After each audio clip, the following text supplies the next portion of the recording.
Hello friends, எல்லாத்துக்கும் வணக்கம். நான் உங்கள் டேவிட் அன்பு. இன்றைக்கி நாம் இந்த வீடியோவில் டே 12ல் ரொம்ப முக்கியமான ஒரு டாபிக் பார்க்க போகிறோங்க. அதாவது ஒரு சென்டென்ஸை எப்படி பிகினிங்லேருந்து ஸ்டார்ட் பண்ணி சூப்பராக மேக் பண்ணி பேசணும் அப்படிங்கிறதுக்கு இதெல்லாமே ரொம்ப ரொம்ப முக்கியம்.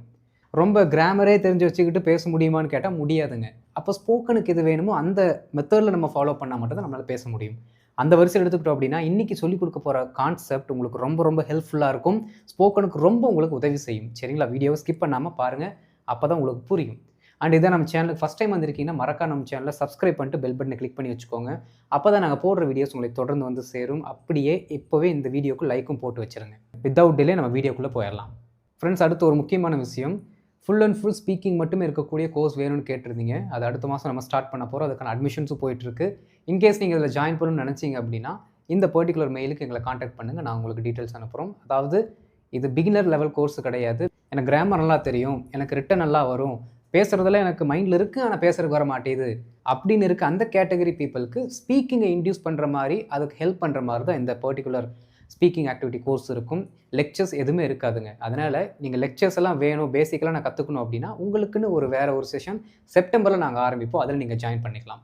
ஸோ இந்த பர்டிகுலர் ஸ்பீக்கிங் ஆக்டிவிட்டியில் மட்டும் ஜாயின் பண்ணணும்னு நினைக்கிறவங்க நீங்கள் எங்களை காண்டாக்ட் பண்ணுங்கள். ஃபஸ்ட்டு இந்த இம்பரேட்டிவ் சென்டென்ஸ் அப்படின்னு என்னென்னு கற்றுக்கலாம் ஃப்ரெண்ட்ஸ். ரொம்ப சிம்பிளுங்க. கட்டளை வாக்கியம் அப்படின்னு நம்ம தமிழில் சொல்லுவோம். எப்படி? கட்டளை வாக்கியம்.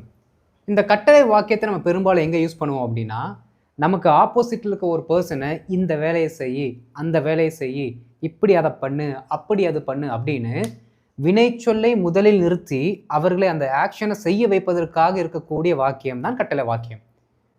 இங்கிலீஷில் வரும்போது பார்த்தீங்க அப்படின்னா வேர்பில் ஆரம்பிக்கிற ஒரே சென்டென்ஸ் இதுதான். எப்படி? வேர்பில் ஆரம்பிக்கிற ஒரே சென்டென்ஸ், அதாவது ஸ்டேட்மெண்ட்டாக வரக்கூடிய ஒரே சென்டென்ஸ் எது அப்படின்னா கட்டளை வாக்கியம் தான். ஏன் அப்படின்னா, நீங்கள் செய்தி வாக்கியத்தில் போனீங்கன்னா என்ன தெரியுங்களா இருக்கும்? ஃபஸ்ட்டு சப்ஜெக்டில் வரும். மேக்ஸிமம் எல்லா சென்டென்சஸுமே பார்த்தீங்க அப்படின்னா சப்ஜெக்டில் தான் ஆரம்பிக்கும். வேர்பிலேயே எப்படி வேர்பை வச்சே ஸ்டார்ட் பண்ணக்கூடிய ஒரே சென்டென்ஸு, அதுவும் கேள்வி இல்லாமல் வெறும் இன்ஃபர்மேஷனை கன்வே பண்ணுது அப்படின்னா நமக்கு இருக்கிறது ஒன்றே ஒன்று தான் கட்டளை வாக்கியம். எப்படி ஆரம்பிக்கும் அப்படின்னா, ஃபஸ்ட்டு நமக்கு ஒரு வேர்ப் வேணும். அந்த வேர்பும் பார்த்தீங்க அப்படின்னா V1ல் இருக்கணும். சரிங்களா? எப்படி? V1 base form. பேஸ் ஃபார்மில் தான் V1 இருக்கணும். வேறு எந்த ஃபார்ம் V2 V3 எதையுமே போட்டுறக்கூடாது. இதை நீங்கள் கரெக்டாக நோட் பண்ணி வச்சுக்கோங்க. V1ல் இருக்கணும். சரிங்களா? அடுத்து மேக்ஸிமம் என்ன இருக்கும் அப்படின்னா, நாம் எந்த ஆக்ஷனை சொல்கிறோமோ அந்த ஆக்ஷனை என்ன மேனரில் செய்யணும். ஓகே, என்ன மேனரில் செய்யணும், எந்த விதத்தில் செய்யணும். ஃபார் எக்ஸாம்பிள், நட அப்படின்னு சொல்லிட்டோம் அப்படின்னா அது ஒரு கட்டளை வாக்கியம். நீங்கள் சில நேரங்கள் நினைக்கலாம் என்ன அப்படின்னா, வாக் அப்படின்னு ஒரு வார்த்தை இருக்குன்னா அது நட, இது வேர்பு தானே அப்படின்னு நீங்கள் நினைக்கலாம். வெறும் வேர்பு தானே, அது எப்படி கட்டளை வாக்கியமாக மாறும் அப்படின்னு நீங்கள் நினைக்கலாம். இல்லைங்க நண்பர்களே, இப்போ ரொம்ப சிம்பிள். நீங்கள் உங்களோட குழந்தைய பார்க்குறீங்க, ஹோம்ஒர்க் பண்ணாமல் விளாண்டுருக்கு. உடனே என்ன சொல்லுவீங்க? ரைட். குழந்தைய பார்த்து என்ன சொல்லுவீங்க? அப்போ தான் உங்களுக்கு கோபம் வரும். ரைட். நீங்கள் ரைட் அப்படின்னு ஒரே வார்த்தை தான் சொல்கிறீங்க, ஆனால் அவங்க என்ன ஆக்ஷனை செய்யணும் அப்படிங்கிற அந்த ஃபுல் மீனிங்கை கன்வே பண்ணுது பார்த்தீங்களா? அவங்க அந்த வேலையை செய்ய சொல்லுது. அப்போ என்ன அப்படின்னா, ஒருவரை இந்த வேலையை நீ செய் அப்படின்னு எந்தெந்த வாக்கியம் ஏவுகிறதோ, ஓகே, எந்தெந்த வாக்கியம் ஏவுகிறதோ அதெல்லாமே பார்த்தீங்கன்னா இம்பரேட்டிவ் சென்டென்ஸ் தான். வெறும் தனித்த வேர்பாக இருந்தாலும் ஒரு ஆங்கிளில் பார்க்கும்போது அது இம்பரேட்டிவ் சென்டென்ஸ், அது கட்டளை வாக்கியம். அப்போ கட்டளை வாக்கியத்துக்கு ஃபஸ்ட்டு நமக்கு ஒரு வேர்பு வேணும். அந்த வேர்பு எந்த மாதிரி செய்யப்பட வேண்டும், ஒரு ஆக்ஷனு எப்படி செய்யப்பட வேண்டும் அப்படிங்கிற வார்த்தை அதை தொடர்ந்து வரணும். இதைத்தான் நம்ம அட்வர்ப்னு வச்சுருக்கோம். சரிங்களா? அட்வர்ப். இந்த அட்வர்ப் அந்த எல்ஒயில் முடியும் பார்த்தீங்களா? அந்த மாதிரியான அட்வர்பாக இருக்கலாம், இல்லாட்டி டைம் அட்வர்பாக இருக்கலாம். நவ், ஆஃப்டர் சம் டைம், இந்த மாதிரிலாம் நம்ம சொல்லுவோம். சரிங்களா? அந்த மாதிரி டைம் ரிலேட்டடாக இருக்கக்கூடிய அந்த பர்டிகுலர் அட்வர்பை கூட நம்ம போட்டுக்கலாம். சரிங்களா? அப்படி போட்டோம் அப்படின்னா அந்த பர்டிகுலர் இம்பரேட்டிவ் சென்டென்ஸ் முடிஞ்சிடும். ஓகே, இல்லை அதற்கடுத்து நீங்கள் என்ன பண்ணலாம் அப்படின்னா, வேர்புக்கு அடுத்து ஒன்று அட்வர்ப் வரணும், இல்லாட்டி வேர்புக்கு ஒரு அப்ஜெக்டிவ் ப்ரொனவுன் வரணும். எப்படி? ஒரு அப்ஜெக்டிவ் ப்ரொனவுன். அப்ஜெக்டிவ் ப்ரொனவுன் யார் இருக்கா சொல்லுங்கள்? அப்ஜெக்டிவ் ப்ரொனவுன் யார் இருக்கா? உங்களுக்கு தெரியுமே, பாருங்கள். ஹிம்மு, ஹெர்ரு, அப்புறம் தெம், ஓகே, அஸ்ஸு, வேறு என்ன இருக்குங்க? இட்டு இருக்குது, ஓகே, மீ இருக்குது, யூ இருக்குது, மேக்ஸிமம் வந்துருச்சு. 4, 3, 7 வந்துருச்சு பாருங்கள். 7 பேர் தான் இருக்கும். I, we, you, they, he, she, it இருக்குது. அது எல்லாத்துலேயுமே நம்ம இந்த ஃபார்மில் கொண்டு வந்துட்டோம் அப்படின்னா இதெல்லாம் அப்ஜெக்டிவ் ப்ரொனவுன். இந்த அப்ஜெக்டிவ் ப்ரொனவுன் தான் நாம் கட்டளை வாக்கியத்திற்கு கூட உபயோகப்படுத்த வேண்டும். மறந்துடக்கூடாது. ரொம்ப முக்கியமான டாபிக். இதற்கு நீங்கள் கவனம் செலுத்தலை, இந்த மாதிரி சென்டென்ஸ் எல்லாம் நீங்கள் பேச பழகலை, முக்கியத்துவம் கொடுக்கல அப்படின்னா நல்லா கவனிச்சுக்கோங்க. சரளமாக இங்கிலீஷில் பேசலாம் அப்படின்னு நினைக்கிற கனவை விட்டுருங்க. முடியாது, வாய்ப்பே கிடையாது. ஏன்னா இதெல்லாமே ஆணிவேர். இந்த ஆணிவேரை நீங்கள் கற்றுக்காம டைரெக்டாக நீங்கள் இங்கிலீஷில் பேசலான்னு போனீங்க அப்படின்னா இங்கே தான் அடி விழுகும். மற்றதெல்லாம் பேசுவீங்க, இதை வந்து கரெக்டாக உங்களால் என்ன பண்ண முடியாது, ஸ்ட்ரக்சர் பண்ணி பேச முடியாமல் போயிடும். ஏன்னா இதை பேஸ் பண்ணி தான் சென்டென்ஸே பார்த்தீங்கன்னா முழுமையான அந்த அர்த்தத்தை வெளிப்படுத்தும். நான் சொல்கிறேன், ஃபஸ்ட்டு இதற்கடுத்து இன்னொரு ஸ்டெப் பண்ணுவோம். அப்படி தான் நம்ம இன்றைக்கி ப்ராக்டிஸ் பண்ண போகிறோம். சரிங்களா? எல்லாமே கான்செப்ட் ஓரியன்ட் அண்டு அப்ளிகேஷன் ஓரியன்டாக தான் இருக்குது, ப்ராக்டிக்கல் ஓரியன்டாக பாருங்கள். ஸோ வேர்பு, அதற்கடுத்து ஒரு அப்ஜெக்டிவ் ப்ரொனவுன். ஃபார் எக்ஸாம்பிள் இங்கே பாருங்கள், இங்கே வேர்புக்கு அடுத்து மேனர் போட்டிருக்கோம். நான் என்ன பண்ணுறேன் அப்படின்னா கோ குவிக்லி அப்படின்னு போடுறேன். ஓகே, கோ குவிக்லி. கோனிங்கிறது V1, குவிக்லி அப்படிங்கிறது என்ன முறையில் அந்த ஆக்ஷனை செய்யணும், வேகமாக போ, உடனே போ அப்படின்னு சொல்கிறோம். அந்த உடனே அப்படிங்கிறது இந்த பர்டிகுலர் ஆக்ஷனை எப்படி செய்யணும் அப்படிங்கிறதை சொல்வதற்கான வார்த்தை, அதான் மேனர். கோன்னு இருக்குங்களா, நவுன்னு போடுறேன். கோ நவ், இப்போ போ. கோ நவ், இப்போ போ. ஈட் நவ், இப்போ சாப்பிடு. இப்படி நம்ம சொன்னோம் அப்படின்னா இந்த ஆக்ஷனை எப்போ செய்யணும் அப்படிங்கிறத சொல்கிறதுனால இது டைம் அட்வர்ப். இது டைம் அட்வர்ப். இது இல்லாமல் பார்த்தீங்கன்னா நமக்கு அப்ஜெக்டிவ் ப்ரொனவுன் வந்துச்சுன்னா ரொம்ப சிம்பிள். இங்கே பாருங்களேன், கால் அப்படின்னு ஒரு வார்த்தை இருக்குது அப்படின்னா கால் ஹிம். இப்போ பாருங்க, ஹிம் வந்துருச்சா, ஹிம் வந்துருச்சா. அப்போ நல்லா கவனிக்கணுங்க. இந்த மாதிரி அப்ஜெக்டிவ் ப்ரொனவுனை வச்சு நாம் ஒரு கட்டளை வாக்கியத்தை மேக் பண்ணுறோம் அப்படின்னா இந்த பர்டிகுலர் ஆக்ஷனை இவர்கள் மேல் செலுத்தக்கூடியதாக இருக்க வேண்டும். புரியுதுங்களா? எப்படி இந்த பர்டிகுலர் ஆக்ஷனை இவங்க ரிசீவ் பண்ணணும். ஏன்னா அவங்க ஆப்ஜெக்ட் ஆச்சு. ஆப்ஜெக்ட் என்ன பண்ணுவாங்க, நம்ம சென்டென்ஸ் பேட்டர்ன்லேயே படிச்சிடும் ஃபஸ்ட் கிளாஸில். ஆப்ஜெக்ட் என்ன பண்ணுவாங்க, அதுவும் இன்டைரக்ட் ஆப்ஜெக்ட்டு, ஒருவர் செய்கிற வினையை எடுத்துக்கொள்வார்கள். அப்போது யாரோ ஒருத்தவங்க அழைக்கிறாங்க, இந்த அழைக்கும் செயலை இவர் ரிசீவ் பண்ணிக்கணும். அப்போ இந்த மாதிரி பேட்டர்னில் வந்தால் தான் கட்டளை வாக்கியம் அப்ஜெக்டிவ் ப்ரொனவுன் கூட மிஸ் இல்லாமல் தப்பு இல்லாமல் வரும். புரியுதுங்களா? அடுத்து பாருங்கள், கால் ஹிம். அடுத்து பாருங்கள், ஹெல்ப் தெம். ஹெல்ப் தெம், நம்ம செய்யக்கூடிய அந்த ஆக்ஷனானது அவர்கள் ரிசீவ் பண்ணுற மாதிரி இருக்கணும். ஹெல்ப் அப்படிங்கிற ஆக்ஷனை அவங்க ரிசீவ் பண்ணிக்கலாம். வாய்ப்பு இருக்குது, வாய்ப்பு இல்லை, கரெக்டு தான் அது. பாருங்கள், ஹெல்ப் தெம். அப்போ இங்கேயும் ஒரு V1 இருக்குது, இந்த பக்கம் அப்ஜெக்டிவ் ப்ரொனவுன் இருக்குது. சரிங்களா நண்பர்களே? அப்போ இப்படி தான் பார்த்தீங்கன்னா ஒரு சில முக்கியமான கட்டளை வாக்கியத்தை நம்ம பார்க்க போகிறோம். அதை பார்த்துட்டு அந்த கட்டளை வாக்கியத்தை நாம் எப்படி எஃபெக்டிவாக சென்டென்ஸில் யூஸ் பண்ண போகிறது அப்படிங்கிற அந்த பில்லரிங் மெத்தட் இருக்குது. ஓகே, பில்லரிங் அப்படின்னா கொஞ்சம் கொஞ்சமாக என்ன பண்ணுறது, சென்டென்ஸை விரிவாக்கி கொண்டே போகுது. அதை தான் இன்றைக்கி நம்ம கற்றுக்க போகிறோம். சரிங்களா? ஸோ இதுதான் பேஸு. கட்டளை வாக்கியம்னா இந்த ஃபார்மில் தான் வரும். ஒன்று வேர்பு கூட அட்வர்பு போட்டுக்கணும், இல்லாட்டி வேர்பு கூட அப்ஜெக்டிவ் ப்ரொனவுன் போட்டுக்கணும். இதை பேஸ் பண்ணி இப்போ ஒரு சில கட்டளை வாக்கியம் பார்க்கலாம். அதற்கடுத்து அதை வச்சு என்ன பண்ணலாம் அப்படிங்கிறதையும் பார்த்துடலாம். ஃப்ரெண்ட்ஸ், இப்போ ஃபஸ்ட்டு ஸ்டெப்பாக ஒரு சில இம்பரேட்டிவ் சென்டென்சஸ் பார்த்துடலாம். ஒரே ஒரு பாயிண்ட் மட்டும் போன ஸ்லைடில் சொல்லலை. என்ன அப்படின்னா, நாம் ஒரு ஆக்ஷனை என்ன விதத்தில் செய்யணும் அப்படிங்கிறத கட்டளை வாக்கியம் சொல்லுது. ஒரு ஆக்ஷனை யார் மேலே செய்யணும் அப்படிங்கிறதும் சொல்லுது.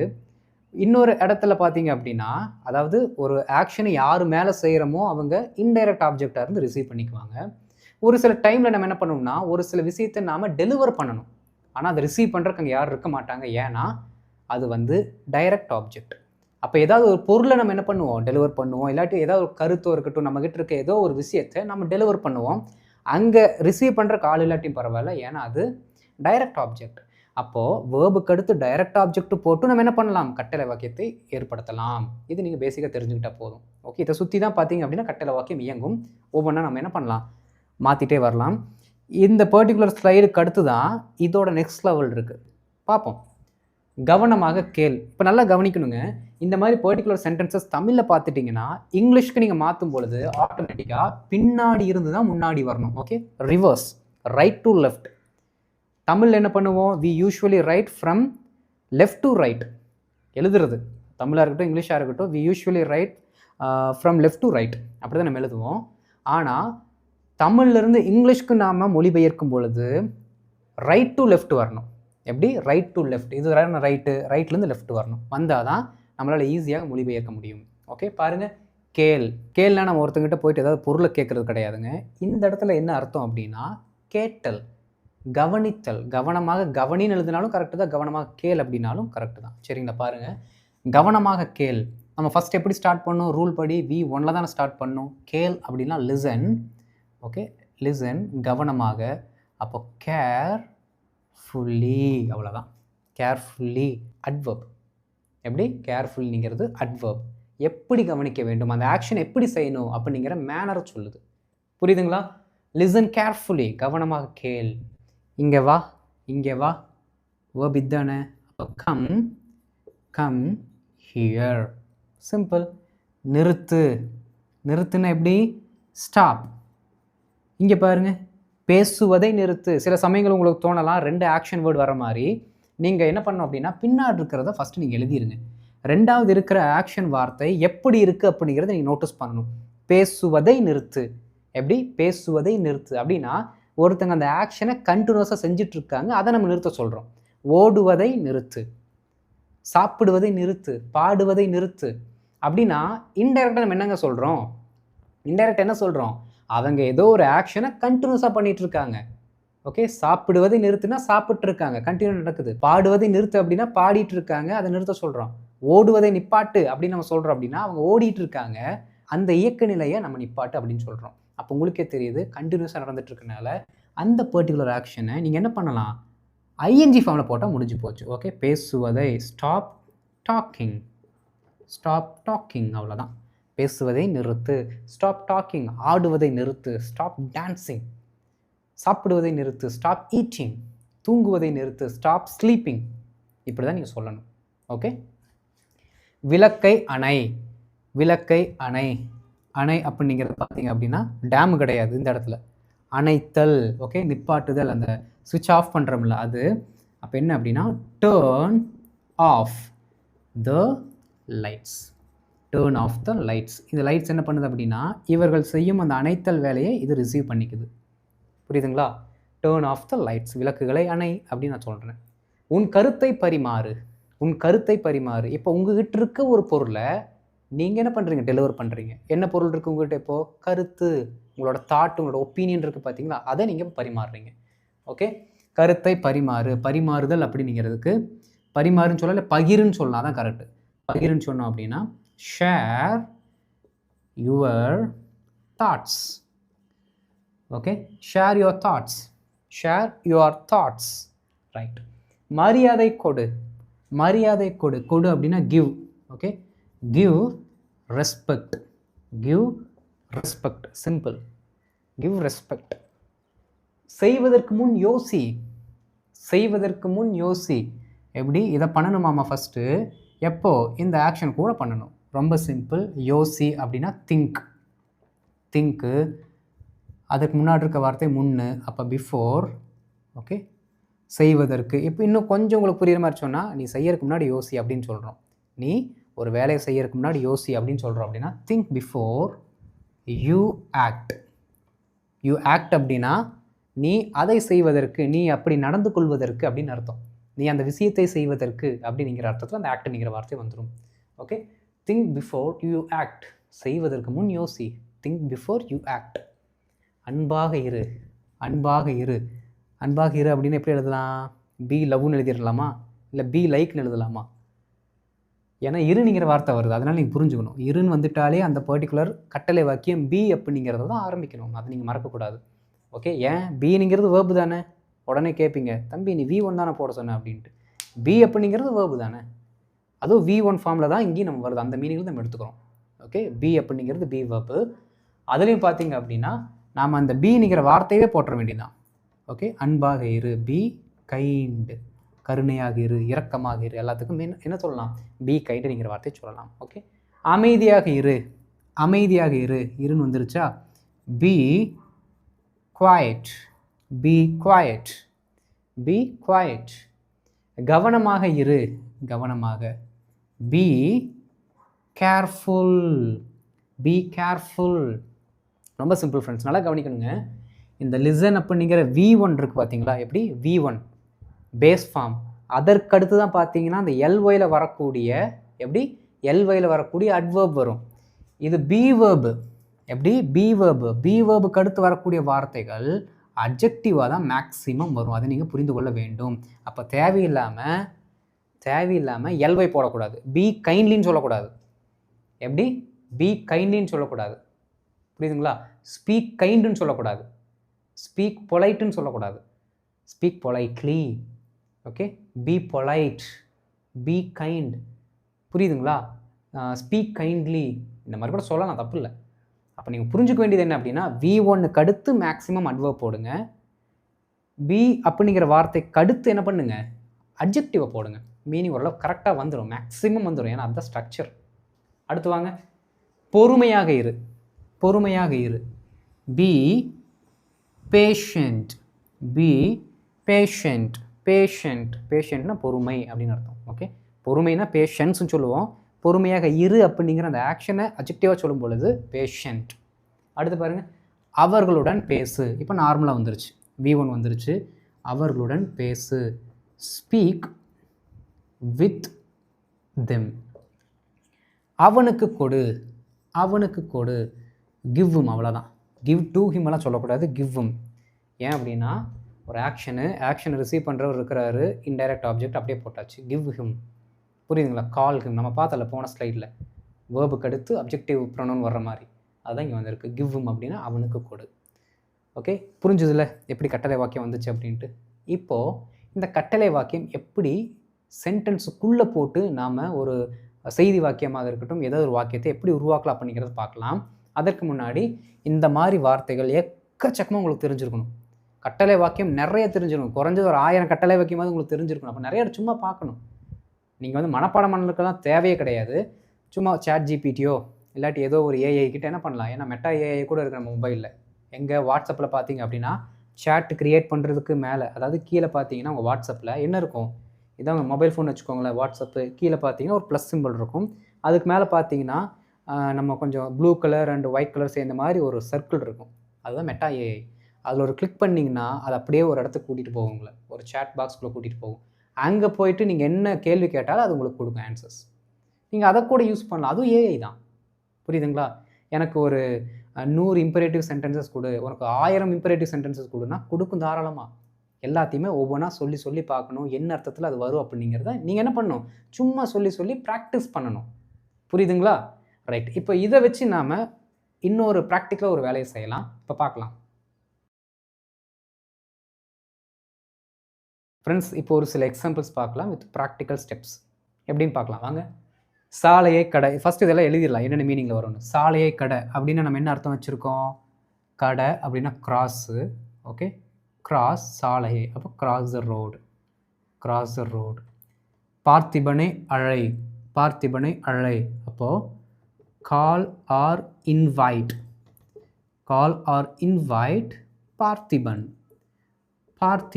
பார்த்திபன் அப்படிங்கிற பேர் வந்து ஒரு ப்ராப்பர் நவுன். ஒரு ப்ராப்பர் நவுன். ப்ராப்பர் நவுனுக்கு முன்னாடி எந்த ஆர்டிக்கிளும் போடக்கூடாது. இங்கே ஆர்டிக்கல் போட்டிருக்கோம், ஆனால் இங்கே ஆர்டிக்கல் போட தேவையில்லை, ஏன்னா அது ப்ராப்பர் நவுன். சரிங்களா? அடுத்து பாருங்கள், மித்ராவை பாதுகாத்துக்கொள். மித்ராவை பாதுகாத்துக்கொள். சிம்பிளாக சொல்லணும் அப்படின்னா சேவ். சேவ் மித்ரா. மித்ராவை காப்பாற்று அப்படின்னு சொல்லலாம். இல்லாட்டி safeguard Mitra. Okay, safeguard Mitra. Protect Mitra. Protect, safeguard, இதெல்லாமே நம்ம என்ன பண்ணலாம், சொல்லலாம். சரிங்களா? இதில் ஏதாவது ஒன்று எடுத்து இப்போ நம்ம ப்ராக்டிஸ் பண்ண போகிறோம். சரி, நல்லா கவனிக்கணும் ஃப்ரெண்ட்ஸ். இந்த பார்ட் அப்படியே இருக்கட்டும். இப்போ நம்ம என்ன பண்ண போகிறோம் அப்படின்னா, இப்போ நாம் யூஸ் பண்ணக்கூடிய அடுத்த செக்மெண்ட்டில் வரக்கூடிய ஆட்கள் யாருன்னா மெயின் வேர்ப் வருவாங்க. அண்டு அதை விட முக்கியம், நான் லாஸ்ட் ஒரு 3 செஷனுக்கு முன்னாடி உங்கள்கிட்ட சொன்னேன், இதை நல்லா ப்ராக்டிஸ் பண்ணுங்கள் ஃப்ரெண்ட்ஸ், நல்லா ப்ராக்டிஸ் பண்ணுங்கள் ஃப்ரெண்ட்ஸ் அப்படின்ட்டு. ஒரு சிலருக்கு அது எப்படி ப்ராக்டிஸ் பண்ணுறது அப்படிங்கிற ஐடியா கூட தெரியாமல் இருந்திருக்கலாம். இப்போ நான் அதை சொல்லி கொடுக்குறேன். என்ன அப்படின்னா, இந்த பர்டிகுலர் வேர்புகளெல்லாம் நம்ம என்ன பண்ண போகிறோம், மாடல்ஸ் கூட இல்லாட்டி செமி மாடல்ஸ் கூட இப்போ யூஸ் பண்ண போகிறோம். எப்படி ஒவ்வொரு மாடல்ஸ் ஒவ்வொரு செமி மாடல்ஸ் என்ன பண்ண போகிறோம், அப்ளை பண்ணிட்டு வரப்போகிறோம். மீனிங் எப்படி மாறப்போகுதுன்னு பாருங்கள். அதுக்கு நாம் இந்த பர்டிகுலர் ப்ரொனவுன்ஸை யூஸ் பண்ணாதான் என்ன பண்ண முடியும், மாடல்ஸை யூஸ் பண்ண முடியும். ஏன்னா வெறும் மாடல்ஸ் மட்டும் வச்சு ஒரு சென்டென்ஸ் ஆரம்பித்தோம் அப்படின்னா அது கேள்வியாக மாறிவிடும். அப்போ நமக்கு ஒரு சாதாரண வாக்கியம் வேணும்னா ஃபஸ்ட் ஏதோ ஒரு நவுன் வேணும். நம்ம இந்த ப்ரொனவுன்ஸில் வச்சுக்கலாம். I we you they he she it. அப்போ ஏதோ ஒரு ப்ரொனவுன், அதற்கு அடுத்து ஒரு மாடல். ஒவ்வொன்றா நம்ம ட்ரை பண்ணலாம். ஃபஸ்ட்டு பாருங்கள், கேன் அப்படிங்கிற மாடல் இருக்குது. ஓகே, அதற்கடுத்து அதிகமாக நம்ம யூஸ் பண்ணுறதுனா பார்க்கலாம். கேன் இருக்குது, ஷுட் இருக்குது, மஸ்ட் இருக்குது. அடுத்து அந்த பக்கம் வந்துட்டோம் அப்படின்னா ஹேவ் டு, ஹேஸ் டு, இந்த 2 இருக்குது. வேறு என்ன இருக்குங்க, ஹேட் டு இருக்குது. Okay, need to, need to. ரொம்ப அதிகமாக நம்ம எதை யூஸ் பண்ணுறோமோ அதை மட்டும் எழுதிட்டு வரேன். Okay, need to. ஓகே, இது மட்டும் இப்போதைக்கு போதும். இதை வச்சு நான் சொல்லி கொடுக்குறேன். மீதி வந்து நீங்கள் என்ன பண்ணுங்கள், ஒர்க் அவுட் பண்ணுங்கள். இப்போ கவனிக்கணும் நல்லா. Can, should, must, has to, had to, need to. அப்போ இதில் உங்களுக்கு ஒரு ஐடியா வேணும். ஒரு சில இடங்களில் இந்த மாதிரி மாடல்ஸ் வரல, வேறு ஏதாவது மெயின் வேர்பு நீங்கள் போடுறீங்கன்னா கண்டிப்பாக அந்த மெயின் வேர்புக்கு நீங்கள் டு அப்படிங்கிற வார்த்தையை சேர்த்தாதான் இந்த பர்டிகுலர் சென்டென்ஸை கொண்டு வர முடியும், சென்டென்ஸ் கூட இணைக்க முடியும். எப்படி கட்டளை வாக்கியத்தை நீங்கள் நார்மலான சென்டென்ஸ் கூட இணைக்கணும்னா, ஒன்று இந்த மாதிரி மாடல்ஸை வச்சு இந்த மாடல்ஸுக்கு அடுத்து அந்த கட்டளை வாக்கியத்தை இணைச்சிங்கன்னா அர்த்தம் வந்துடும். இல்லை அப்படின்னா செமி மாடல்ஸை போட்டு இணைச்சிக்கலாம். அதுவும் இல்லை அப்படின்னா மெயின் வேர்பை போட்டு இந்த பர்டிகுலர் கட்டளை வாக்கியத்தை நீங்கள் இணைக்க வேண்டும் என்றால் அடுத்து வரக்கூடிய அந்த வேர்புக்கும் நாம் போடக்கூடிய மெயின் வேர்புக்கும் இடையில டு அப்படிங்கிற ப்ரிப்போசிஷன் கண்டிப்பாக வரணும், கண்டிப்பாக வரணும். புரியுதுங்களா? அப்போ தான் உங்களால் அந்த பர்டிகுலர் இம்பரேட்டிவ் சென்டென்ஸை இந்த மாதிரி மெயின் வேர்பு கூட இணைக்க முடியும். ஏதோ ஒரு ப்ரிப்போசிஷன் வரணும். ஆனால் அதில் அதிகமாக நம்ம யூஸ் பண்ணுறது எதுனா டு அப்படிங்கிற ப்ரிப்போசிஷன். சரிங்களா? இது V1 கூட இருக்கலாம், இல்லாட்டி V2 கூட இருக்கலாம், எது வேணால் வரலாம். V1, V2 எது வேணால் வரலாம். இந்த வார்த்தைகளுக்கு அடுத்து வரக்கூடிய கட்டளை வாக்கியம் மட்டும்தான் V1லே வரணும். ஆனால் இதுக்கெல்லாம் அந்த ரூல் கிடையாது. ஓகே, அப்போ இதுக்கு முன்னாடி ஒரு சப்ஜெக்ட், இந்த மாதிரி ஏதோ ஒரு வார்த்தை, அதற்கடுத்து நாம் இதை போட போகிறோம். ஒவ்வொன்றா பார்க்கலாங்களா? பாருங்கள், ஃபஸ்ட்டு ஐன் இருக்குது, ஐன் இருக்குது. சரிங்களா? இப்போ பாருங்கள், சாலையை கடை, சாலையை கடை அப்படின்னு தான் இருக்குது. அவ்வளோதான் சென்டென்ஸ், சாலையை கடை. இப்போ நான் என்ன பண்ணுறேன், ஐனுங்கிற வார்த்தையை இங்கே போட்டு ஃபஸ்ட்டு வார்த்தை இங்கே இருக்கு பாருங்கள், கேன், அந்த கேனை இங்கே போட்டு இங்கே எழுதுகிறேன். I can cross the road. அவ்வளோதான், அடுத்த சென்டென்ஸ் வந்துருச்சு. கட்டளை வாக்கியமாக இருந்துச்சு, இப்போ முழு வாக்கியமாகிருச்சு. I can cross the road, I can cross the road. பாருங்கள், என்னால் சாலையை, என்னால் சாலையை கடக்க முடியும். அவ்வளோதாங்க, ஒரு சென்டென்ஸ் வந்துருச்சுங்களா? என்னால் சாலையை கடக்க முடியும் அப்படின்னா நீங்கள் இப்படி தான் சொல்லணும். ஐ கேன், அதுக்கப்புறம் ஒரு கட்டளை வாக்கியம், ஐ can cross the road, I can cross the road. இப்படி ப்ராக்டிஸ் பண்ணுங்கள் ஃப்ரெண்ட்ஸ். ரொம்ப ரொம்ப சிம்பிளாக இருக்கும். உங்களால் எந்த சென்டென்ஸுமே சொல்ல முடியும். ஓகே, ஏன்னா கட்டளை வாக்கியத்தை தான் நம்ம அங்கே போடுறோம். ஒரு ஆக்ஷன் ஒருத்தங்களை செய்ய சொல்கிறோம், அந்த ஆக்ஷன் இப்போ நம்மளே செய்கிறோம். ஐ கேன் கிராஸ் த ரோடு. அடுத்து பாருங்கள், ஐ should cross the road, I should cross the road. என்ன வரும்?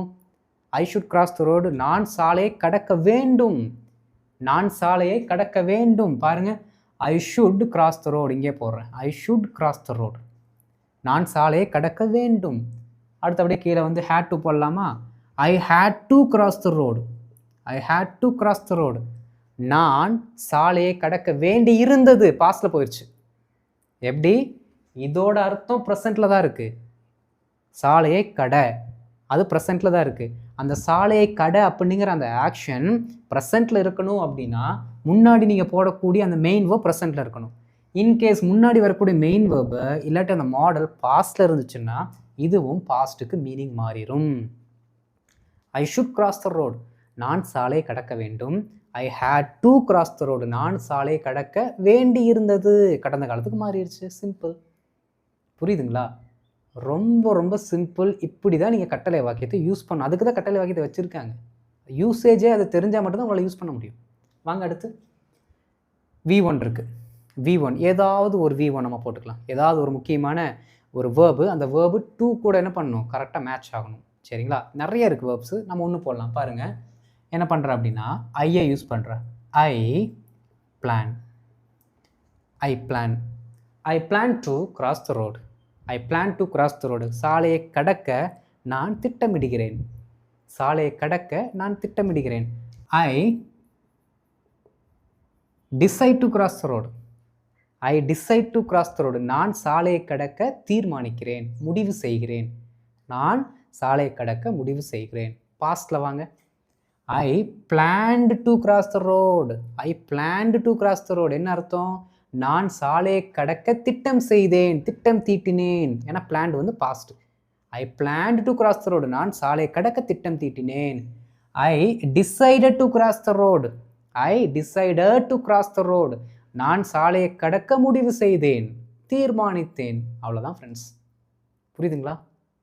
நீங்கள் வந்து இந்த V1 வில்லில் கூட போட்டு சொல்லலாம். பாருங்கள், I will plan to cross the road. நான் சாலையை கடக்க திட்டம் தீட்டுவேன். புரியுதுங்களா? அப்போது V1 V2 will plus V1 போட்டிங்கன்னா இந்த பர்டிகுலர் கட்டளை வாக்கியம் எஃபெக்டிவாக சூப்பரான சென்டென்ஸாக மாறிடும். அவ்வளோதாங்க ஃப்ரெண்ட்ஸ். நீங்கள் மெனக்கெடாமல் ஈஸியாக ப்ராக்டிஸ் பண்ணிட்டு போயிடலாம். அடுத்து பாருங்கள், பார்த்திபனை அழை. ஓகே, கால் பார்த்திபன் இல்லாட்டி இன்வைட் பார்த்திபன் இருக்குது. சரிங்களா? இதில் நம்ம என்ன பண்ணலாம் அப்படின்னா ஹீ அப்படிங்கிற வார்த்தையை எடுத்துக்கலாம். ஓகே, ஹீ அப்படிங்கிற வார்த்தை பாருங்கள். ஹீ ஒவ்வொன்றா போடலாம். He can call Parthiban. Okay, he can call Parthiban. அடுத்து பாருங்கள், இன்னொரு மாடல் எழுதுகிறேன், செமி மாடல் எழுதுகிறேன். He has to call Parthiban. Has to call Parthiban. அடுத்து பாருங்கள், he needs to. He needs to call Parthiban. Needs டூனா என்னன்னு தெரியும்ல உங்களுக்கு, செமி மாடல் நம்ம படிச்சிருக்கோம். பாருங்கள், ஹீ கேன் கட்டளை வாக்கியம் வந்துருச்சா? He can call Parthiban. அவன் பார்த்திபனை அழைக்க முடியும்னு ஒரு அர்த்தம் இருக்குது. நம்ம ஒரு பொலைட்டாக சொல்கிறோம் அப்படின்னா, ஒரு பெர்மிஷனை கொடுக்குறோம் அப்படின்னா, ஹீ கேன் கால் பார்த்திபன். அவன் பார்த்திபனை அழைக்கலாம் அப்படிங்கிற இன்னொரு அர்த்தம் இருக்குது.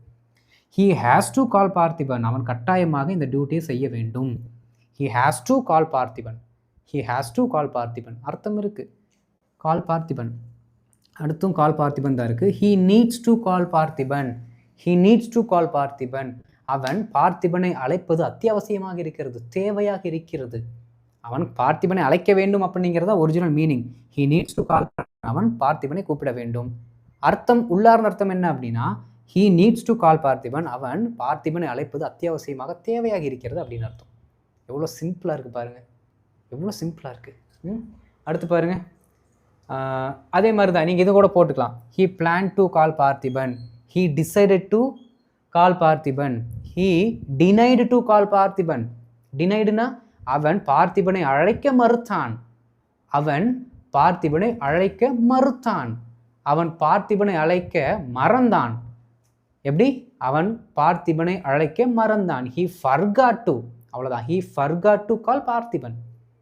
நிறைய சொல்லலாங்க ஃப்ரெண்ட்ஸ், நிறைய சொல்லலாம், நீங்கள் ட்ரை பண்ணுங்கள். ஓகே, அடுத்து பாருங்கள், சேவ் மித்ரா.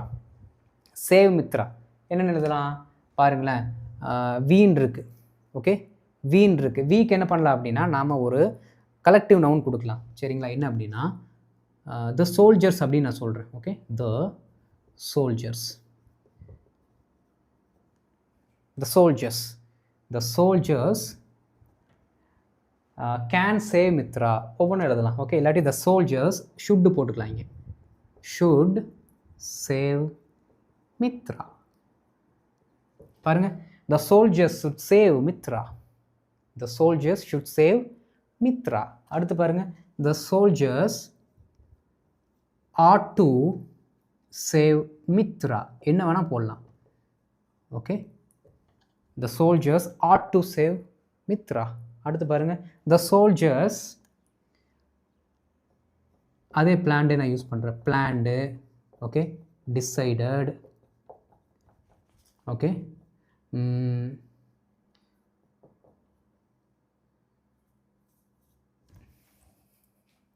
ஓகே பாருங்கள், எது போட்டாலும் அர்த்தம் வந்துடும். The soldiers planned to save Mitra. Planned to அதையும் சேர்த்து எழுதுகிற அப்போ தான் உங்களுக்கு புரியும். Planned to, decided to. Okay, will go to. Okay, ஏன்னா டூ அப்படிங்கிற வார்த்தை கண்டிப்பாக இந்த பர்டிகுலர் வேர்புக்கு முன்னாடி வரணும். அப்போ தான் ரெண்டு வேர்பும் இணையும். பாருங்கள், the soldiers plan to save Mitra. Soldiers அந்த மித்ராவை காப்பாற்ற முடிவு செய்தனர். திட்டம் தீட்டினர். டிசைடட் டு முடிவு செய்தனர், தீர்மானித்தனர். Will go to, will go to. The soldiers will go to save Mitra. The soldiers will go to save Mitra. Soldiers இராணுவ வீரர்கள் இல்லாட்டி பாதுகாவலர்கள் மித்ராவை பாதுகாக்க போவார்கள். போவார்கள் அதான் நம்ம சொல்கிறோம். பாருங்கள், the soldiers will go to save Mitra. மித்ராவை பாதுகாப்பதற்கு இராணுவ வீரர்கள் போவார்கள். அவ்வளோதான். ஆனால் நம்மக்கிட்ட இருக்கிற முக்கியமான வார்த்தைகள் என்ன? ஒரு வேர்பு, அதற்கடுத்து ஒரு நவுன், ஒரு வேர்பு, ஒரு அட்ஜெக்டிவ், ஒரு வேர்பு, ஒரு அட்வர்ப், அப்படி தான் பார்த்தோம். எவ்வளோ ஈஸியாக இருக்குன்னு பாருங்கள் ஃப்ரெண்ட்ஸ். சிம்பிள் தானே? இப்படி தான் நீங்கள் ப்ராக்டிஸ் பண்ணணும். இப்படி தான் ப்ராக்டிஸ் பண்ணணும். இப்போ இதை நெகட்டிவில் சொல்லும் பொழுது எப்படி வருது அப்படிங்கிறதையும் பார்க்கலாம். ஃப்ரெண்ட்ஸ், இப்போது கட்டளை வாக்கியங்களை எப்படி நெகட்டிவில் சொல்கிறது அப்படிங்கிறத பார்க்கலாம். மேக்ஸிமம் நெகட்டிவில் இந்த ஃபார்மில் தாங்க வரும். இதுக்கு மேலே நம்ம யூஸ் பண்ண மாட்டோம். அப்போ இது மட்டும் தெரிஞ்சு வச்சுக்கிட்டாலே போதும். ஏன்னா நம்ம படிக்கிறதே பார்த்திங்கன்னா மினிமலாக தான் படிச்சுட்டு வரோம். எப்படி சாய்ஸில் தான் படிச்சுட்டு வரோம். அதில் இந்த இதெல்லாம் பார்த்தாலே போதும். நிறைய ப்ராக்டிஸ் பண்ணி கன்ஃபியூஸ் பண்ணிக்க வேண்டாம். இந்த பேசிக்ஸ் எல்லாம் நல்லா சூப்பராக கற்றுக்கிட்டதுக்கப்புறம் நீங்கள் எக்ஸ்ட்ரா லேர்ன் பண்ணிக்கோங்க, தப்பு இல்லை. பாருங்கள், இனிப்பை சாப்பிடாதே. இப்போ நீங்கள் நல்லா கவனிக்கணுங்க. இதெல்லாமே ஒரு வேலையை செய்யக்கூடாது அப்படின்னு நம்ம சொல்கிறோம். அந்த வேலையை செய்யக்கூடாது, அந்த வேலையை நம்ம பண்ணக்கூடாது அப்படின்னு சொல்கிறோம். அப்போது அந்த ஆக்ஷன் எப்படி முடியுதுங்கிறத நோட் பண்ணுங்கள். பாருங்கள், நிற்காத, கூடாது, கூடாது, முடியாது, இந்த மாதிரி வருது. சரிங்களா? அப்படின்னா எந்தெந்த ஆக்ஷனை பண்ணாத, செய்யாத அப்படிங்கிற டோனில் வருதோ அங்கெல்லாமே நாம் யூஸ் பண்ணக்கூடிய வார்த்தை டு நாட். டு நாட் அப்படிங்கிற வார்த்தை தான் யூஸ் பண்ணணும். எப்படி? எங்கெல்லாம் அது செய்யாதே, செய்யாதே அந்த டோனில் வருதோ பாருங்கள். இனிப்பை சாப்பிடாதே அப்படின்னா இனிப்பை சாப்பிடும் வேலையை செய்யாதேன்னு அர்த்தம். தண்ணீரை வீணாக்காதேனா தண்ணீரை வீணாக்கும் செயலை செய்யாதே, பண்ணாதே அப்படின்னு அர்த்தம். அங்கே நிற்காத அப்படின்னா அங்கே நிற்கும் செயலை செய்யாதே. அப்போ இந்த செய்யாதே, அதை பண்ணாத அப்படிங்கிற அந்த டோனில் என்னென்ன சென்டென்சஸ் வருதோ எல்லாமே டு நாட் அப்படிங்கிற வார்த்தையில் தான் ஆரம்பிக்கணும். இல்லாட்டி டோன்ட் அப்படின்னு நம்ம சொல்லுவோம் சேர்த்து. கூடாது அப்படிங்கிற வார்த்தை வந்துச்சுன்னா, எப்படி கூடாது அப்படின்னு வந்துச்சுன்னா அதற்கு நாம் ஷுட்டு, மஸ்ட்டு அப்படிங்கிற வார்த்தையில் யூஸ் பண்ணுறோம். எப்படி? Should, must. புரியுதுங்களா? ஹேவெல்லாம் இங்கே தேவையில்லை. ஹேவ் டு, ஹேவ் டுலாம் தேவையே கிடையாது. என்ன பண்ணுறோம்? ஷுட்டு, மஸ்ட்டு மட்டும் போடுறோம். அடுத்து பாருங்கள், முடியாது. முடியாது அப்படின்னா நமக்கு தெரியும் கேன் அப்படிங்கிற வார்த்தை. ஆனால் இதற்கு மூன்றுக்கும் அடுத்து என்ன பண்ணணும்? நாட் அப்படிங்கிற வார்த்தை சேர்க்கணும். Should not, must not, can not. புரியுதுங்களா? இவ்வளோ தான். இதை நம்ம மேக்ஸிமம் பார்த்தீங்கன்னா நெகட்டிவில் யூஸ் பண்ணுவோம். பார்க்கலாம். ஃபஸ்ட் இதுக்கெல்லாம் இங்கிலீஷ் எழுதிட்டு வந்துடலாம். இனிப்பை சாப்பிடாதே, இனிப்பை சாப்பிடாதே. ஃபஸ்ட் என்ன பண்ணணும்? இனிப்பை சாப்பிடுன்னு சொல்லுங்கள். இனிப்பை சாப்பிடு அப்படின்னா ஈட் ஸ்வீட்ஸ். அவ்வளோதான். Eat sweets. இனிப்பை சாப்பிடாதே அப்படின்னா டோன்ட். அவ்வளோதான். முன்னாடி போடுங்க. Don't eat sweets. Don't eat sweets. அப்போ என்ன ஆகும்? இனிப்பை சாப்பிடாதே அப்படின்னு மாறிடும். புரியுதுங்களா? அடுத்து பாருங்கள், ஷுட்டு போட்டின்னு வச்சுக்கோங்க. Should not eat sweets. Okay, இந்த ஷுட் அப்படிங்கிற வார்த்தையை நம்ம போட்டு சொல்லலாம். வரேன், அதோட கான்செப்ட்டுக்கு வரேன். ஆனால் ஷுட்டு, மஸ்ட்டு, கேன் அப்படிங்கிற வார்த்தையெல்லாம் யூஸ் பண்ணிங்கன்னா அதுக்கு முன்னாடி சப்ஜெக்ட் கண்டிப்பாக வேணும். அப்போ இருந்தால் தான் கரெக்டான மீனிங் கன்வே ஆகும். டோன்ட்னு போட்டோம் அப்படின்னா முன்னாடி சப்ஜெக்ட், அதாவது இதற்கு முன்னாடி சப்ஜெக்ட் இருக்கணும்னு அவசியம் கிடையாது. இந்த வார்த்தைகள் ஷுட்டு, மஸ்ட்டு, கேனுக்கெல்லாம் முன்னாடி ஒரு சப்ஜெக்ட் போட்டு அதற்கடுத்து இந்த மாடல்ஸை கொண்டு வந்தீங்கன்னா அர்த்தம் கரெக்டாக இருக்கும். இல்லாட்டி கரெக்டாக இருக்காது. மீனிங் இருக்கும், ஆனால் அந்தளவுக்கு பர்ஃபெக்டான ஆர்டராக இருக்காது. அப்போ இப்படி டு நாட் அப்படிங்கிறதுல ஆரம்பித்தோம்னா எப்பயுமே மீனிங் இருக்கும். சரிங்களா? அடுத்து பாருங்கள், தண்ணீரை வீணாக்காதே. தண்ணீரை வீணாக்கு அப்படின்னா என்னது? Waste water. Okay, waste water. அப்போ முன்னாடி டோன்ட்னு போட்டால் வேலை முடிஞ்சுது. டோன்ட்னா do not waste water. Don't waste water. அங்கே நிற்காதே, அங்கே நிற்காதே. Don't don't stand there. அங்கே நிற்காதே. டோன்ட் ஸ்டாண்ட் தேர். கதவை மூடக்கூடாது. கதவை மூடக்கூடாது. கரெக்டாக சொல்ல போனால் இப்போ பாருங்க, should not close the door. அவ்வளோதான். எப்படி? வேர்புக்கு முன்னாடி நாட் வரணும். எல்லா இடத்துலையும் இப்படி தான் வந்திருக்கு. ஆனால் கதவை மூடக்கூடாது. இப்போ நம்ம என்ன சொல்லுவோம் அப்படின்னா, மேக்ஸிமம் இந்த கட்டளை வாக்கியம் நமக்கு முன்னாடி இருக்க ஆளுகிட்ட தான் சொல்லுவோம். அதை நீ செய்யக்கூடாது, அதை நீ பண்ணக்கூடாது அப்படின்ட்டு. அப்போ மேக்ஸிமம் பார்த்திங்கன்னா கதவை மூடக்கூடாது அப்படின்னா யூ அப்படிங்கிற வார்த்தை தான் யூஸ் பண்ணணும். சரிங்களா? வேறு எந்த ப்ரொனவுன் போட்டாலும் அர்த்தம் வரும், நம்ம பார்க்கலாம். இப்போ ஃபஸ்ட்டு யூ வச்சுக்கலாம். You should not close the door. நீ கதவை மூடக்கூடாது. அவ்வளோதான். கதவை மூடக்கூடாது. முன்னாடி யூ போட்டதுனால நீ கதவை மூடக்கூடாது. பேசக்கூடாது. ஓகே, பேசக்கூடாதுன்னா ஷுட்டுன்னு போடலாம், இல்லாட்டி மஸ்ட்டுன்னு போடலாம். Okay, must not speak. Okay, முன்னாடி வழக்கம் போல் யூனிங்கிற வார்த்தை போடுவோம். யூ ஷுட் நாட் ஸ்பீக், இல்லாட்டி you shouldn't speak. You must not speak. You அப்படிங்கிற வார்த்தையை போட்டு பேசுகிறோம். இங்கே வர முடியாது. முடியாது. அப்போ cannot. ஓகே, உன்னால் இங்கே வர முடியாது. You cannot come here. முன்னாடி என்ன பண்ணுறோம்? உன்னால் அப்படிங்கிற வார்த்தையை ஆட் பண்ணிக்கிறோம். அவ்வளோதான். பாருங்கள், உன்னால் இங்கே வர முடியாது. You cannot come here. இது பேசிக்காக நாம் இந்த கேனு ஷுட்டு இதுக்கெல்லாமே யூ அப்படிங்கிற ப்ரொனவுன் வச்சு பார்த்தாச்சு. இப்போ பாருங்கள், இந்த டோன்ட்னு இருக்குங்களா, இதற்கு முன்னாடி இப்போ சப்ஜெக்டை சேர்க்க போகிறோம். ஓகே, சேர்க்கலாம் வாங்க. ஃபஸ்ட் என்ன பண்ணலான்னா, ஐ அப்படிங்கிற சப்ஜெக்டை போடுறேன். பாருங்கள், ஐ டோன்ட் ஈட் ஸ்வீட்ஸ். நான் இனிப்பை சாப்பிட்றதில்ல. ஐ டோன்ட் ஈட் ஸ்வீட்ஸ், அது என்னோட பழக்கம் கிடையாது. எப்படி ப்ரெசன்ட் டென்ஸில் இருக்கிறத நெகட்டிவில் சொல்கிறோம். ப்ரெசன்ட் டென்ஸ்னால் நம்மளோட வழக்கமான ஹேபிட்டை சொல்கிறதுக்கு யூஸ் பண்ணுறோம். அது நெகட்டிவில் சொல்கிறோன்னா அது நம்மளோட வழக்கமான ஹேபிட் இல்லைங்கிறது அர்த்தம். பாருங்கள், ஐ டோன்ட் ஈட் ஸ்வீட்ஸ், நாளை இனிப்பு சாப்பிட்றது இல்லைங்க. ஷீ டசன்ட் ஈட் ஸ்வீட்ஸ், முடிஞ்சு போச்சு. ஷீ டசன்ட் ஈட் ஸ்வீட்ஸ், அவள் அந்த வேலையை செய்ய மாட்டாள் அப்படின்னு நம்ம சொல்கிறோம். ஓகே, ஆனால் அதுவே மாடல்ஸை போட்டோம் அப்படின்னா மீனிங் ஃபுல்லாக மாறும். பாருங்களேன், ஷீ cannot eat ஸ்வீட்ஸ், அவளால் இனிப்பு சாப்பிட முடியாது. we cannot eat ஸ்வீட்ஸ், எங்களால் இனிப்பு சாப்பிட முடியாது. you should not eat sweets, நீ ஸ்வீட்ஸை சாப்பிடக்கூடாது.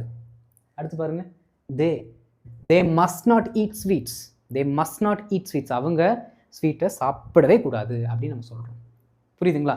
அப்போ இதே மாதிரி ஒவ்வொரு ஆங்கிள்லையுமே நீங்கள் இந்த பர்டிகுலர் வார்த்தைகளை யூஸ் பண்ணி பார்க்கணும் இந்த கட்டளை வாக்கியத்து கூட. அப்போ தான் உங்களால் நிறைய என்ன சொல்கிறது, இந்த வைட் அரே ஆஃப் சென்டென்சஸ் வந்து எக்கச்சக்கமான சென்டென்சஸை உங்களால் ஓனாகவே ப்ராக்டிஸ் பண்ணிக்க முடியும். புரிஞ்சுதுங்களா ஃப்ரெண்ட்ஸ்? புரிஞ்சுதுங்களா? அவ்வளோதான். அப்போ இந்த பேசிக்ஸை வச்சு இந்த டே 12 நான் சொல்லி கொடுத்ததை நீங்கள் இம்ப்ளிமெண்ட் பண்ணணும். பண்ணுவீங்களா ஃப்ரெண்ட்ஸ்? பண்ணுவீங்களா? வெரி குட், பண்ணணும். அப்போ தான் நம்மளால் இங்கிலீஷில் பேச முடியும். ரைட்? ஓகே, இந்த வீடியோ பிடிச்சிருந்துச்சுன்னா மறக்காமல் லைக் பண்ணிட்டு மற்றவங்களுக்கு ஷேர் பண்ணுங்கள், அவங்களும் தெரிந்து கொள்ளட்டும். இதை ஃபஸ்ட் டைம் நம்ம சேனலுக்கு வந்திருக்கீங்கன்னா நம்ம சேனலை சப்ஸ்கிரைப் பண்ணிட்டு பெல் பட்டனை கிளிக் பண்ணி வச்சுக்கோங்க. நீங்கள் பண்ணுற ஒவ்வொரு சப்ஸ்கிரைபும் என்னை வந்து சப்போர்ட் பண்ணுற, என்கரேஜ் பண்ணுற ஒரு ஃபேக்டர்ஸ். சரிங்களா? அண்டு இதற்கடுத்து இன்றைக்கி நம்ம படித்ததை பேஸ் பண்ணி ஒரு சில ஹோம்ஒர்க் கொடுக்குறேன், அந்த ஹோம்ஒர்க்கை பண்ணுங்கள். ஓகே, அதை கமெண்ட்டில் போடுங்க, நான் பார்த்துட்டு உங்களுக்கு ரிப்ளை பண்ணுறேன். And at the same time நீங்கள் என்ன தான் ஹோம்ஒர்க் பண்ணாலும், என்ன தான் இந்த வீடியோவை பார்த்தாலும் தனிப்பட்ட நேரத்தை ஒதுக்கி இதை நல்லா பயிற்சி செய்யணும். சரிங்களா? நல்லா ப்ராக்டிஸ் பண்ணிட்டுருங்க. அடுத்த கிளாஸில் சூப்பரான டாபிக் வந்து உங்களுக்கு சொல்லிக் கொடுக்குறேன். அது வரைக்கும் நல்லா ப்ராக்டிஸ் பண்ணிட்டுருங்க. அடுத்த வீடியோவில் பார்க்கலாம். நன்றி.